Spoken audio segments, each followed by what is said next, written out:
Okay, I'm going to talk about an EP that was released by Pulp called Intro in 1992. Now, many of these songs reappeared on Pulp's official first album, His and Hers. First thing that strikes you is Jarvis Cocker's use of spoken word on the opening cut bass. It isn't particularly memorable. An OU that follows has a noisy organ riff that's quite annoying, but you sense that this band are anything but ordinary. Track 3 is Babies, and it sets the tone. Now, storytelling is Cocker's forte. He writes about characters from the past. Again, Jarvis is talking rather than singing, but it has impact. It's about adolescence and all its foibles. Up next is Style Lorrock's Nights of Suburbia. It has a jam-like riff with zany keyboards and guitars like a wall of noise. It's a retro disco groove.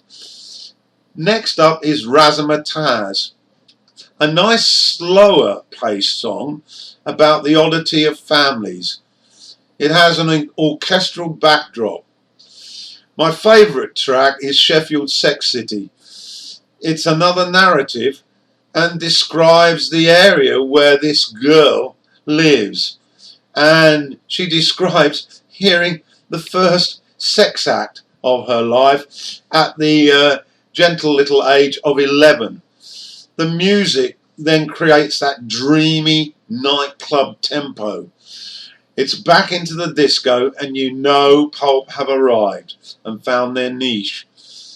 The track is Anthem Like and checks in at about 8 minutes. Next up is Stax. This is MOR Pulp. The organ sounds dominating and it's poppy fun. I like Inside Student, Susan. It's back to spoken word as Jarvis elaborates on early adolescence and the exploration therein. It's about being interested in the opposite sex, arousals, distractions, getting into pubs, exploiting female sexuality for money. There is a backdrop of music hall style rock pop. They called it Britpop. This compilation of singles and B-sides ends with 59 Lyndhurst Grove. It's a ballad and Jarvis singing of a sort. Some nice slow picking lead guitar is the highlight. Okay, so that's done it.